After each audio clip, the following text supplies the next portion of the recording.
നമസ്കാരം. പാചകത്തിലേക്ക് എല്ലാവർക്കും സ്വാഗതം. ഇന്ന് നമ്മൾ ഏറ്റവും എളുപ്പത്തിൽ തയ്യാറാക്കാൻ പറ്റുന്ന ഒരു പായസമാണ് റെഡിയാക്കുന്നത്, സേമിയ പായസം. ഇതിനായിട്ട് ഞാനിവിടെ 1/2 കപ്പ് സേമിയ എടുത്തിട്ടുണ്ട്.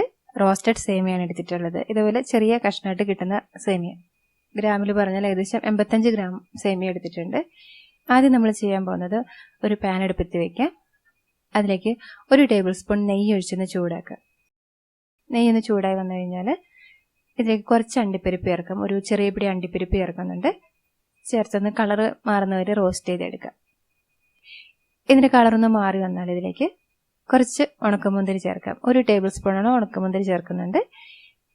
ഇനി ഇത് ഒന്ന് വീർത്ത് വരുന്നവരെ ഒന്ന് റോസ്റ്റ് ചെയ്യാം. അതിനുശേഷം ഇത് രണ്ടും പാനിൽ നിന്ന് മാറ്റി വയ്ക്കാം.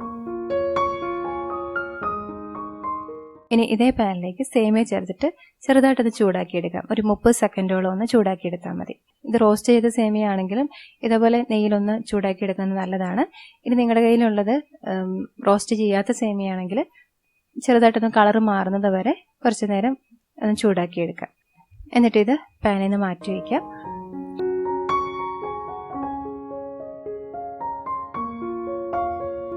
ഇനി ഒരു പാത്രത്തിലേക്ക് 1 ലിറ്റർ പാല് ചേർത്തിട്ട് ഒന്ന് നന്നായിട്ട് തിളപ്പിച്ചെടുക്കാം. ഇത് ഇടയ്ക്ക് ഇളക്കി കൊടുക്കണം, അടുക്കി പിടിക്കാതിരിക്കാനായിട്ട്. പാല് നന്നായിട്ട് തിളച്ച് വന്നാൽ കുറച്ച് നേരം കൂടി തീ കുറച്ച് വെച്ചിട്ട് ഒന്ന് ഇളക്കിക്കൊണ്ടിരിക്കാം. 1 മിനിറ്റോളമൊക്കെ ഒന്ന് ഇളക്കി കൊടുക്കാം.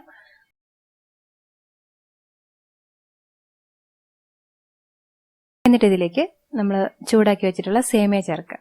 പഞ്ചസാരയൊക്കെ പാലിലേക്ക് ചേർക്കുന്നതിന് മുമ്പ് തന്നെ സേമിയ ചേർക്കണം. മധുരം ചേർത്തിട്ട് സേമിയ ചേർത്താൽ അത് വെന്ത് കിട്ടാനായിട്ട് ബുദ്ധിമുട്ടായിരിക്കും. സേമിയ എന്ന് പറയുന്നത് ഒരുതരം പാസ്ത തന്നെയാണ്.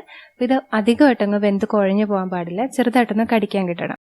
ഒരു 6-7 മിനിറ്റൊക്കെ മതിയാവും ഇത് വെന്ത് കിട്ടാനായിട്ട്. ഇത് ഇടയ്ക്കൊന്ന് ഇളക്കി കൊടുക്കാം, കട്ട പിടിക്കാതിരിക്കാനും അടുക്കി പിടിക്കാതിരിക്കാനും ഒക്കെ.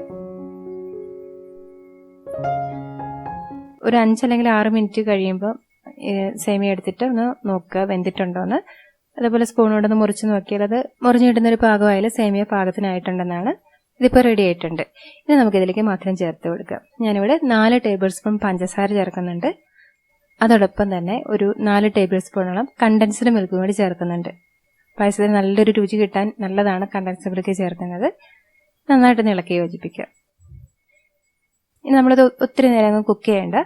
കാരണം ഈ പായസം നമ്മൾ ഫ്ലെയിം ഓഫ് ചെയ്ത് ഒന്ന് തണുക്കുമ്പോഴേക്കും ഒന്നുകൂടി ഒന്ന് തിക്കായി വരും. ചെറുതായിട്ടൊന്ന് ലൂസായിട്ടിരിക്കുന്ന ഒരു സമയത്ത് തന്നെ നമുക്ക് ഫ്ലെയിം ഓഫ് ചെയ്യാം. ഇനി ഇതിലേക്ക് കുറച്ച് ഏലക്കാപ്പൊടി ചേർത്ത് കൊടുക്കണം.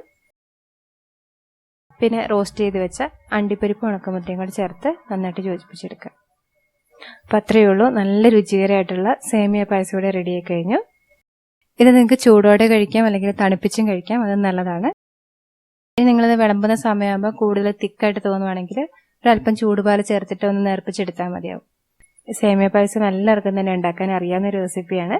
എങ്കിലും അറിയാത്ത ആരെങ്കിലും ഉണ്ടെങ്കിൽ അവർക്ക് ഈ വീഡിയോ യൂസ്ഫുൾ തന്നെ വിചാരിക്കുന്നു. അപ്പം നിങ്ങൾ ട്രൈ ചെയ്ത് നോക്കി നിങ്ങളുടെ ഫീഡ്ബാക്ക് അറിയിക്കാൻ മറക്കരുത്. ഇഷ്ടപ്പെട്ടെങ്കിൽ ലൈക്ക് ചെയ്യാനും അതുപോലെ ഫ്രണ്ട്സിനും റിലേറ്റീവ്സിനും ഒക്കെ ഒന്ന് ഷെയർ ചെയ്ത് കൊടുക്കാനും മറക്കരുത്. ഈ ചാനൽ നിങ്ങൾ ആദ്യമായിട്ടാണ് കാണുന്നതെങ്കിൽ സബ്സ്ക്രൈബ് ചെയ്യാനും പുതിയ വീഡിയോസിന്റെ നോട്ടിഫിക്കേഷനായിട്ട് അരികിലുള്ള ബെൽ ബട്ടൺ പ്രസ് ചെയ്യാൻ മറക്കല്ലേ. അപ്പോൾ നമുക്ക് വീണ്ടും നല്ലൊരു റെസിപ്പിയിലൂടെ കാണാം. അതുവരെ നന്ദി, നമസ്കാരം.